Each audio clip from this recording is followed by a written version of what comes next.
Hello friends. तो आज हम हमारे वीडियो नंबर 7 में करने जा रहे हैं हमारे चैप्टर का last topic, scientific techniques given by Frederick Winslow Taylor. So guys, video को स्टार्ट करते हैं।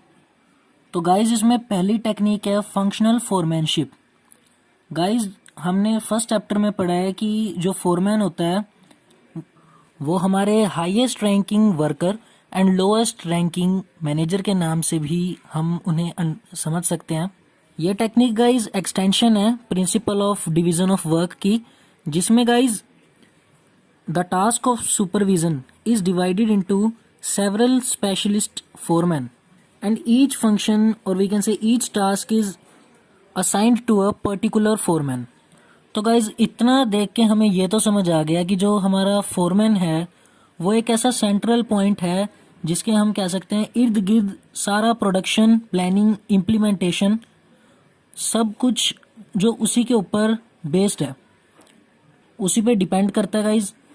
पर ये टेक्निक वायलेट करती है, यानी कि फॉलो नहीं करती जिस प्रिंसिपल को, वो है यूनिटी ऑफ कमांड।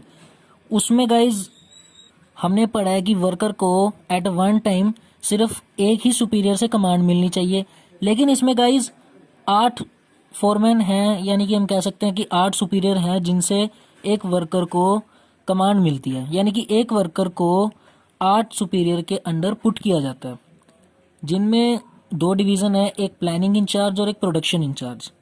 सो इनके अंडर आते हैं हमारे, प्लानिंग में आते हैं हमारे 4, instruction card clerk, root clerk, time and cost clerk and disciplinarian.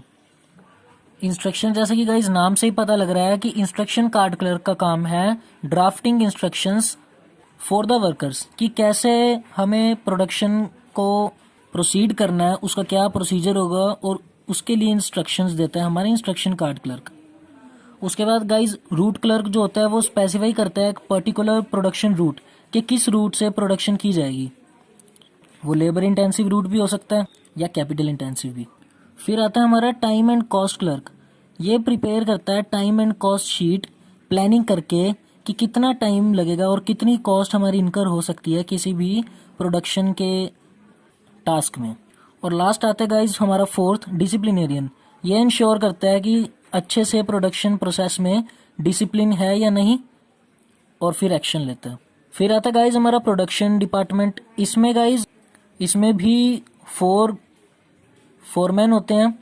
First है हमारा speed boss, who is responsible for timely and accurately completion of job. Second है गाइज गैंग बॉस, जो हमारे टूल्स और मशीन्स को रेडी रखता है production के लिए। थर्ड है रिपेयर्स बॉस, वो इंश्योर करता है कि प्रॉपर वर्किंग कंडीशन है और सभी टूल्स एंड मशीन्स अच्छे से वर्क कर रहे हैं। फिर आता है गाइज हमारा फोर्थ, इंस्पेक्टर्स, यानी कि इंस्पेक्शन करना, checking the quality of production. फिर सेकंड आता है हमारा standardization and simplification of work. So guys standardization, you must have noticed guys the shoe और the slipper you wear, it contains a particular number. It must be 7, 8, 9 और 10. So guys ये number क्या है? ये number है guys एक standard. तो guys जो एक कंपनीज होती हैं वो स्टैंडर्ड सेट करती हैं according to the needs of customers and the trend. Standards are set for every business activity. ये स्टैंडर्डाइजेशन ऑफ प्रोसेस भी हो सकती है, रॉ मटेरियल भी हो सकती है, टाइम भी हो सकती है, प्रोडक्ट भी हो सकती है, मशीनरी, मेथड्स एसेट्रा। और सिंप्लीफिकेशन यानी काम को सिंप्लीफाई कर देना, जो कॉम्प्लेक्स प्रोसीजर है उसमें उसे रिमूव करके एक सिंपल सा प्रोसीजर मेंटेन रखना, जिससे हमारी कॉस्ट ऑफ लेबर, मशीन्स और टूल्स भी सेव होता है। फिर थर्ड आता है हमारा वर्क स्टडी। इसके गाइज 4 पार्ट होते हैं। फर्स्ट है हमारा मेथड स्टडी। इसमें हम वेरियस मेथड्स ऑफ प्रोडक्शन को पहले स्टडी करते हैं and then finds out one best way of doing a particular task. So इसका ऑब्जेक्टिव क्या होता है गाइज? मिनिमाइज करना कॉस्ट ऑफ प्रोडक्शन और मैक्सिमाइज करना क्वालिटी और सेटिस्फेक्शन ऑफ द कस्टमर्स। फिर आता है हमारा मोशन स्टडी, यानी कि एक ऑर्गेनाइजेशन में प्रोडक्शन के दौरान जो भी मोशन, यानी कि जो भी मूवमेंट्स हो रहे हैं, लाइक कोई पोजीशन चेंज करना, कोई टूल लेने जाना, सीटिंग, स्टैंडिंग, एवरीथिंग, स्टडीज, इन सब के बारे में स्टडी किया जाता है मोशन स्टडी में। और इसका ऑब्जेक्टिव होता है आइडेंटिफाई करना वेस्टफुल और we can say unnecessary motions को एलिमिनेट करना, जिससे हमें एक best way of production find out करने में हेल्प मिलती है।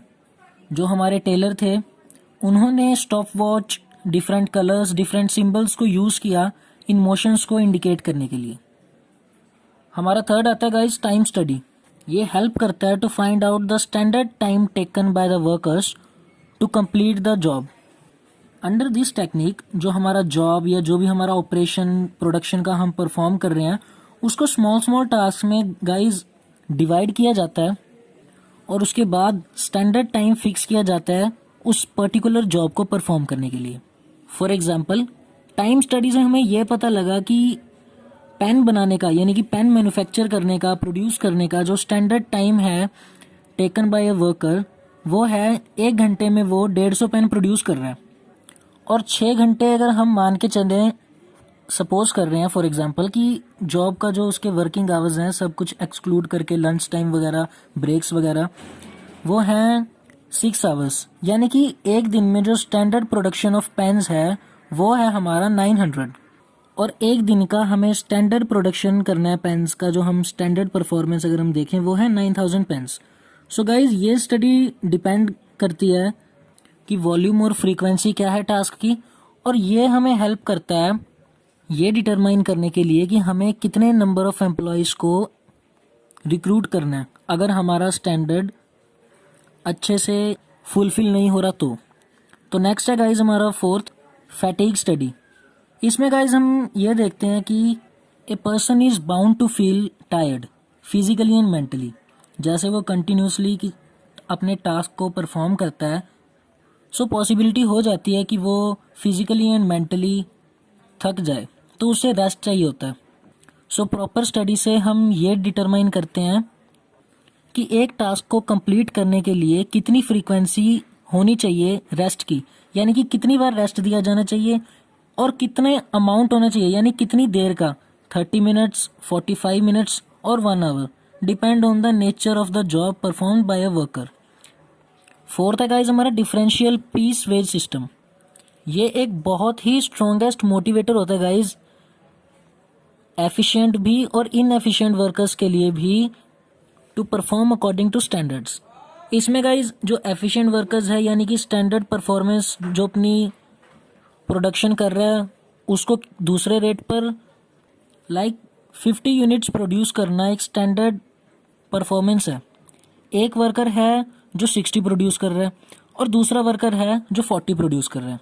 जो तो 50 यूनिट्स और अबव 50 यूनिट्स प्रोड्यूस कर रहा है उसे 3 रुपीज़ पर यूनिट के हिसाब से वेजेस मिलेंगी, और जो 50 से कम प्रोड्यूस कर रहा है उसे 2 रुपीज़ के हिसाब से वेजेस मिलेंगी। अब जिसने तो गाइस 60 प्रोड्यूस किए उसको तो मिलेंगे 180 रुपीज़, और जिसने 40 प्रोड्यूस किए उसको मिलेंगे सिर्फ 80 रुपीज़।